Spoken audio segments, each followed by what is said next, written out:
This is Sunday Focus, a weekly public affairs program that looks at the topics affecting our society and the people who are making a change in the community each and every day. The people who have vision for the next generation. Sunday Focus presents new challenges for us, keeping you informed with topics of local and regional interest. Now the host of Sunday Focus, Christine Manica. Welcome back to another edition of Sunday Focus. The holidays are the most magical time of the year, in my opinion, and one of the many beloved holiday traditions in the Sioux Empire is Christmas at the Cathedral of St. Joseph. And being joined with us right now is the director of this year's production. It's Mark Conzemius. Hey, Mark, good morning. How are you? Terrific. Thanks so much for having me. Absolutely. This is your first time on the show, and we're so great to have you, especially for the 27th annual Christmas at the Cathedral. And this year's show is called The Heavens Declare. So many wonderful memories are created through these shows. So let's start at the beginning, Mark. How did Christmas at the Cathedral start, if you can go back 27 years or so? Yeah, well, I've got a lot of gray hair, so I can go way back. It was really the idea of our bishop at the time, Robert Carlson. I was new to the community, to the region, and he knew my wife and I spent 13 years with a nonprofit called Up With People, and it has a musical production component to it. Actually, we've done Super Bowl halftimes and all types of productions. And so he's like, Mark, let's do something that brings the community together. I'd really like to do that. And knowing how much work it takes, I was dragging my feet, but finally gave in. Christmas seems like the perfect time to do it. And, he actually liked to think big. So he was thinking of all the biggest venues in the region. But we settled on the cathedral because it really is a very special place. Architectural Digest recently called it the most significant structure in all of South Dakota. And it's got this phenomenal sound in it. The ambiance is just phenomenal. There's an 8-second delay. So when you bring certain instruments in there, like orchestral instruments, like with strings, it really, just the sound envelops you. And then we bring special lighting in. And so that's how the whole thing started. And one of my pet peeves is when I go to a concert, I really don't enjoy watching a choir get up and off a riser. I don't like, watching all this happening. And so I'm like, let's tell a story. And the Christmas story never gets old, for one, but there's so many different perspectives. When you think of your traditional nativity scene, all those different characters, if you will, every one of them has a different experience and perspective on the Christmas story. So we decided, let's have a theme each year, different music, and we weave that in with an actor. And while the actor is speaking, the scene is changing. So the choir is getting off around the risers and all that. And the scene is set by the time the actor is done. We're into the next music. And that music just tied the narration to the theme of the next piece that's coming up. So it's been a lot of fun over the years, and I would say the production gets more and more complex. Yeah. We bring in different elements every year, kind of challenging ourselves through the whole thing. I like what you said, dragging your feet, because you knew how much work it would go into it. So is that how you kind of got involved when everyone's like, Mark, you have to do it? Like, this is a great idea. Yeah. You would be great at it. Well, I'm an example of the fact you don't need talent to be in Up With People, and also probably the least talented person involved in Christmas at the Cathedral. But I do have a gift, I realize, to bring people together. And we have extraordinarily talented, our music director and conductor, Dan Goller. He not only can conduct an orchestra, which takes a lot of talent, but he can arrange music, and he arranges all of the music that we perform in this for the size orchestra, for the setting of the cathedral. And if we can't find a song to communicate the message we want, Dan can actually compose a piece. It's just amazing to be able to bring ideas to him. And he goes, you know what? I'm going to write one. I'm going to write that piece. And his wife, Hy-Vee, helps him. She's our concert master. She also is a composer as well. And then we have two really great soloists, Nashville recording artists, Shelley Jennings and Carlos Santiago. And this year we're bringing in a professional actor, Mark Christopher Lawrence. Actually, I watched a movie that was just released. He's the lead in Bringing Back Christmas, it's called. It's streaming on Amazon and Apple. And Mark Christopher Lawrence is just a terrific character. And he's going to be our main one this year, taking it from the perspective of the Magi. Yeah, and we're definitely going to get more into the talent and who's coming into Sioux Falls and all that. But I want you to kind of go back to the first show, The Vision, because you're basically starting from a blank canvas, I want to say. And you were talking about how each year there's a different theme. Well, Square One didn't have the a first theme. Thing? Exactly. The first year it was, let's do a Christmas concert. And I really have to do a shout out to Henry Charles Smith. God rest his soul. He passed away a few years ago. He was the music director for the South Dakota Symphony Orchestra. Because I was like, okay, blank canvas, as you say, where do I start? So I called the SDSO, and Henry Charles Smith, not Catholic, but had a great love for the cathedral because of the acoustics in there. Loved to perform in there. And so I said, Henry, we got this idea. What do you think? And he said, sure, let's do it, Mark. And we did 2 concerts that very first year. The first half, just a bunch of nice little pieces. And then the second half was highlights of the Messiah. So we did bring a choir in that first year. Yeah. And just talk about the process of creating each show. When do you start planning? Right after the last show? Yeah. Or you kind of give yourself a couple of weeks? Well, the best time to think about Christmas is during Christmas. Yeah. So already there's ideas floating around, and you see an ad, you hear a song, just something that sparks something in you. You read a reflection and you go, that would make a good theme. And so you just kind of keep these ideas. We do take a couple weeks off. We have a creative team. I mentioned Dan Goller, but also Apollonia Davalos and Joe Obermueller. They're very, very talented. Joe was the head of theater at USF. Now he's the vice president for academic affairs there, but he brings his talent to this. And so in January, we evaluate what didn't work well, what could we do better, and then we start banging around different theme ideas. Each month we'll meet, and by April we have to really start zeroing in on, okay, this is the theme we're going to go with this year. By May, we're pretty tuned in, and then in June it needs to be written, all the words, and then we select the music, because already in July, by the end of it, Dan starts arranging music. We have to, of course, get all the talent lined up and such. So it's a 12-month process. It literally takes you a year to plan each show.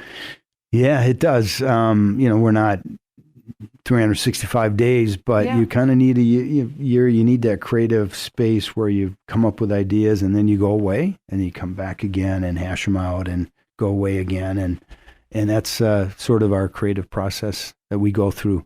By August, musicians have music. The choir starts rehearsing in September, and then the soloists get all of their pieces by September, October. Everybody's rehearsing on their own, and the very first time we bring it all together is our dress rehearsal. Wow. First Is that time. Right? Yep. And of course, we couldn't just settle with a dress rehearsal. We have a live audience for that dress rehearsal. It's a very special performance. I don't know if you want me to talk about it now, but it's brainchild of Jan Fettrell, who is our director of special events. This not only is, I think, do yourself a favor. Christmas is so busy and hectic, and all the checklists. I know I have a lot of things to do. I can kind of miss it. And this is one of those opportunities where you can shut out all of those distractions and just really soak in God's love for you. And it's a message of love. It's a message of hope.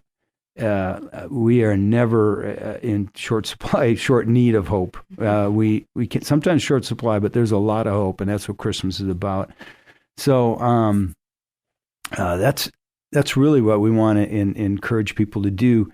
But this is also a benefit, and it's all the money raised, thanks to our really generous sponsors, goes to endowments for what we consider 2 beacons of hope in the community. One is the Cathedral of St. Joseph. ongoing care and maintenance of that, of course, lit up at night. We get notes from inmates, from people in the jail. They look out the window. It really does lift their spirits and give them hope. Pilots talk about their favorite runway is when they come in and you see the cathedral on the left side, they know they're home. But also the Bishop Dudley Hospitality House. That's a beacon of hope for the most vulnerable. Of course, it's a 24-hour shelter for the homeless. And so what we've done through Jan's good work, School Bus Inc. donates buses. We go down and pick up guests at the Dudley House, the banquet, St. Francis House. We have tickets we bring to a few of our refugee immigrant community, new members to Sioux Falls who wouldn't necessarily find themselves there. They can't afford it. So we have a pretty packed house. We even have recently released inmates. We have a prison ministry, and so we invite them to come as well. So there are special guests for the dress rehearsal. Spazzoli's provides dinner for them. So when they get there, we give them a ticket. We want them to have all the dignity that anybody else would have when they come to the concert for that dress rehearsal. Absolutely. A great event all around. Again, it's Christmas at the Cathedral. We're being joined right now by director Mark Conzemius. And does Christmas never end for you? Because you're talking about planning it in July, August, September, even further than that. You never get a break from the holidays. Yeah, my kids are adults now, but they still joke about we're blessed to have a little cabin in northern Minnesota, and nobody wants to ride with Dad to the cabin in the summer because they got to listen to Christmas music. But joking aside, what better thing to think about than God's incarnation? This is the story about God who isn't distant, isn't far off, isn't demanding, but really became one of us in the most vulnerable way you can, which is in the form of an infant. And in this case, really, for all practical purposes, at least for that evening, was homeless. There was no room in the inn. And that's just a beautiful story. And I get to think about that year round all the time. I consider myself very blessed. It's not a burden to be thinking about Christmas year round. I'm not thinking about decorating. I'm not thinking about my to-do list, buying gifts year round, but I get to think about how much God loves us. And like we've been talking about Christmas at the Cathedral, it's just a wonderful tradition here in the Sioux Empire, and there's no better venue than having it at the Cathedral of St. Joseph's. Just talk about the wonder of the cathedral itself when the performance is happening. Yeah, what a wonderful question. I think you could take this very production and like I'm a big fan of the Washington Pavilion. Mm-hmm. What a beautiful place for performances.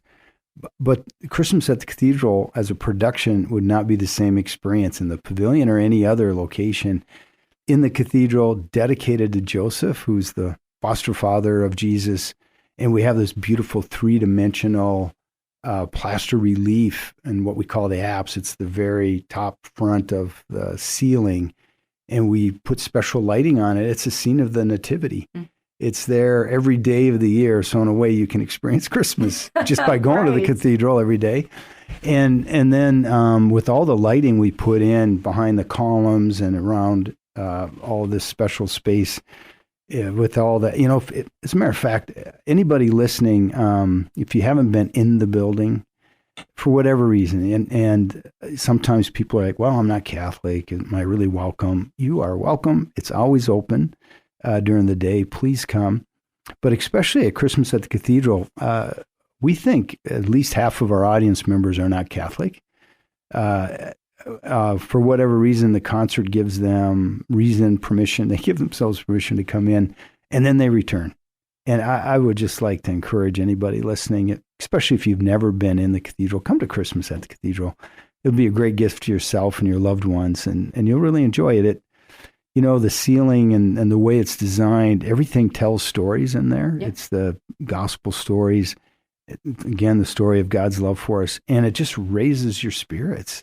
When you're in there, it just causes you to look up, and you think of God, and you think of His great love for you. And for anyone who is new to the area, it's a historic staple here in Sioux Falls. It's been a part of the community for over 100 years now, and it's just a place of, like you said, beauty, history. Whenever I have family or friends that come visit me in Sioux Falls. I'm from the Chicagoland area.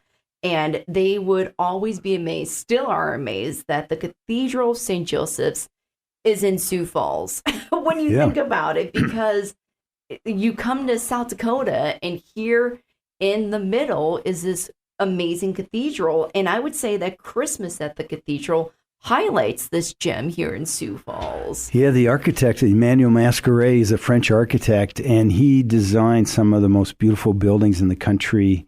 He did design the Cathedral of St. Paul, which is a beautiful up on a top hill there in St. Paul, and the Co-Cathedral of St. Mary in Minneapolis, if anybody's familiar with those. And Archbishop Ireland had a relationship with Bishop O'Gorman, who coaxed him to allow Emmanuel Masqueret to come over here and design this cathedral. So we're very, very fortunate. It's, sometimes, there's all types of cathedrals. This cathedral is really bright. It's uplifting. It went through a major restoration 10 years ago, 12 years ago. It is worth seeing any time of the year, even if you want to come just to appreciate the architecture. But I think no matter what your beliefs are, it's going to cause you to go, wow, there's something greater than me, and that everything's going to be okay. That this is about mercy and love and forgiveness. And every day, every moment, the reason why I go to church, some people feel like I'm not holy enough to go. I go because I'm a sinner. That's where you go to get a reboot, to get a restart, to get a fresh beginning. Yeah, absolutely. And when you mix in the Christmas at the cathedral with the Cathedral of St. Joseph's, you just get a whole bunch of emotions, beautiful emotions, spiritual Christmas emotions, all wrapped up into one. So, Mark, let's talk about the show in itself. It's called Heavens Declare. Beautiful story. Why don't you tell us the background about it? Yeah, as we were thinking about the theme this year, when we settled on the Magi, we thought, oh my gosh, they're from Persia, so they're not from that area, which is Palestine. They're not Jewish. They're not followers of Jesus. Of course, he wasn't born yet. And yet they were learned men. They were, they're following science. They're following and studying the stars. And they put everything on the line in their pursuit of truth. They were courageous, convicted, committed to a journey. It required sacrifice. It required a tremendous amount of patience. And just think how much trust they had to have, because they didn't really know where it was going to lead them, but they knew through reading, and they did read Jewish scripture, that there's a Messiah the prophets were talking about. And this was the time that they knew it was going to happen. So in spite of the many dangers, when they saw the star, they followed it, and not counting any of the costs going on a journey in which they didn't know where it would end. And but however, when the star did stop in Bethlehem, and they went into the house where Jesus was, and we think it was he was probably 6 months to 18 months old. We have the wise men, the Magi, in our nativity scenes, but they actually came on a little bit later. And, we know from scriptures, immediately they fell on their knees. They knew this was the Messiah. It had to be confusing to them, but they knew they didn't have to stop to continue to look anymore. They knew they had found the Messiah. So they go back to Persia, knowing they had this really life-changing experience, but still kind of baffled by it. Why a baby? Why did Herod want to kill him? And, because Herod followed and killed all the firstborn males up to 2 years old. He was, very dangerous. But then all of a sudden, back in Persia, they start receiving word, 30 years later, of all of these miracles, all these things attributed to Jesus. And then they hear about there's a reason why he came and was born. He died for us. He loved us that much. And then they heard about his passion, his death, and his resurrection. And that's when it comes all together. So the first half of the concert, we're going to tell the Christmas story. But the second half, we're going to really learn the why behind Christmas. and continue to experience that through the experience of this one Magi, whom I learned is called a magus. That's the singular for Magi, which our actor Mark Christopher Lawrence plays. If you can just see the joy on Mark's face as he talks about this year's Christmas at the cathedral, the heavens declare, it speaks volumes. You're really excited about this show. I really am because, I don't know about you, but I'm a little bummed about the war continues in the Ukraine, and I'm really bummed about the very place where Jesus was born and lived and did his ministry and died and rose. I mean, there's terrible conflict going on there. And Jesus was Jewish, and this conflict is with the Jewish nation, of Israel right now with Palestinian. It's just, so sad. So I get excited about this because when I get down about these things, because we've had wars for 2,000 years, we've had these kinds of conflicts, even within our own families. Now, my family, we've got struggles and challenges. But you know what? Just like the Magi, we don't know exactly where the journey's going to take us, but we do know the outcome of our life journey. And that should give us great hope. So no matter what any of us are dealing with at any given time, that's why I have so much joy about this. And anybody who comes to Christmas at the Cathedral this year, to Heavens Declare, I really believe and I hope and pray that you're going to experience the same hope and excitement that this Magus experienced when it all came together and it all clicked for him. And the music is so uplifting. I don't want to keep going. Is that all right if I just share? Let me just do a quick little reintroduction of you really quick. The director of this year's Christmas at the Cathedral, Mark Conzemius, he is joining us right now. And let's just talk about the music and the amazing performers that you hinted at earlier, but let's really get into who is gracing the stage in the Sioux Empire this year. Thank you. Yeah, so Mark Christopher Lawrence, best known as Big Mike from the sitcom Chuck. What a wonderful character. He's a stand-up comedian as well as actor on many television shows and also in movies. And honestly, I thought he would say no. To our great surprise, he said, I will come. I'm excited to meet him for the first time face to face, but we've been doing some Zoom calls and talking through the script and such. We wanted somebody who could really carry this character that we'd really could relate to. And there's one scene already I can kind of relate to even right now, but he is so discouraged. And he's like, man, I am so tired. I am, deep down to my bones tired. And I'm following these stars for months. And I'm out here in the desert trying to survive on figs and camel's milk. And, he's just, and that's me at any given day, at any given moment, and he's trying to say, where is this all going? I've spent my whole life searching for answers, searching for meaning, trying to make sense of this world. And I just can't seem to find the truth, to light the way. And in the midst of all that, then we bring in this really beautiful song called Light of the World. And it's cool. The words are, if I could just share some of the lyrics, the world waits for a miracle. The heart longs for a little bit of hope. O come, Emmanuel. A child prays for peace on earth, and she's calling out from a sea of hurt. O come, Emmanuel. And as it carries on, then all of a sudden it's the drought breaks with the tears of a mother. A baby's cry is the sound of love. Come down, Emmanuel. And he's the song for the suffering. He's the Messiah. The Prince of Peace has come.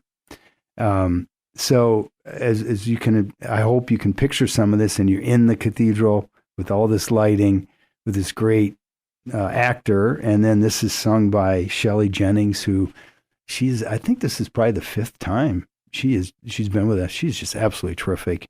Has performed with some of the best performers out there. And in fact, last year, after Christmas Cathedral, I went down to see Michael W. Smith at the Pavilion, and because Shelley was singing with him. Yeah. And so we're so excited to have her back. And she's the one who's going to sing this beautiful song, Light of the World. Yeah, she's also performed with Alan Jackson, Lady A, and she even shared the stage with Brenda Lee at the Grand Ole Opry, just to name a few. And then you have another vocalist that's going to be joining her as well. Yeah, Carlos Santiago. Carlos, for the first time, performed at Christmas at the Cathedral last year. Mm-hmm. And we were very excited to invite him back again this year. We think, oh my gosh, he's got great stage presence along with his incredible voice. And Carlos and Shelley, Christmas is really, Christmas music, it's perfect time for duets. So we do quite a few duets because you think of Mary and Joseph and all. So they will do several duets, but then they have a few different solos. Each of them will be singing. One of them at the very end towards the end of the concert is called It's Always Been You. So if you can imagine, as I was talking about this, the Magi just struggling to find truth, but then they realize, it's always been you. I've been searching all over, but it's always been you. And Carlos is just fantastic. You guys are going to enjoy listening and watching him perform. Yeah, this is going to be a great show this year. Christmas at the Cathedral. We haven't even set the dates yet of this wonderful performance. It's going to be, I believe, December 14th through the 17th, and there are going to be multiple performances throughout those couple of days. Yeah, 4 days, Thursday through Sunday, and we have 6 concerts. The Cathedral is also an active parish, so in between worship services, we fit these concerts in. They're at 7:30 p.m. on Thursday, Friday, Saturday, Sunday, the 14th through the 17th. And then we have a 1 o'clock matinee on Saturday and a 2 o'clock matinee on Sunday. We do have a beautiful tradition, these 27 years of selling out the concerts, but I do want listeners to know there still are tickets available. Encourage you to call. It's 988-3765 is the phone number, 988-3765. You can also go online. Really, the easiest way is just Google Christmas at the Cathedral. It'll take you right to our website. The website address, though, is CCFESD. This is the Catholic Community Foundation for Eastern South Dakota that produces Christmas at the Cathedral, ccfesd.org. And if you're in the region here of Sioux Falls, any Sioux Falls Hy-Vee has tickets available as well. Yeah, great. Again, another great performance. Christmas at the Cathedral, that's coming really soon, December 14th through the 17th. And Mark, just to kind of wrap this up, what do you think keeps this tradition going and alive here in the Sioux Empire? The story never gets old. You can never say, I love you enough. I'll never get tired of it. So to experience God's love for you unconditionally and the message of hope, forgiveness, of mercy, of peace on earth. I think it never gets old because of that. And to be in the cathedral at that time, Christmas is a time for the community. It's time to be together kind of as family. And we forget about our differences. We forget about all those other worries, and we get a chance just to soak in and to experience the beauty of the Christmas story. All right, awesome. Once again, it's Mark Conzemius, the director of Christmas at the Cathedrals. This year, it's called The Heavens Declare, December 14th through the 17th. Mark, thank you so much for joining us this morning. Great to be with you. Merry Christmas. When your child is struggling, especially in school, every aspect of your life is affected. Your job, friendships, marriage, family, and your personal life. Everything gets turned upside down. Parents have told us they're tired, drained, lifeless, and they live in a darkness every day. Learn what Breakthrough Counseling in Sioux Falls is doing to help kids 10 through 18 and their families. Once your child finds a counselor that they trust and can talk to about anything, school will get better. Their attitude and behavior will change in a positive way, and life will get better for everyone in the family. I'm Krista Winter, the clinical director at Breakthrough Counseling in Sioux Falls. We help kids who are struggling and don't want to go to counseling. Breakthrough Counseling is able to offer more services than a traditional counseling center, so we can create an individual care plan that helps. Breakthrough Counseling works alongside schools and churches. You can learn more by going to breakthroughsfc.org or call us 605-275-2280. 605-275-2280. Sunday Focus is a public affairs program of Results Radio Town Square Media, Sioux Falls.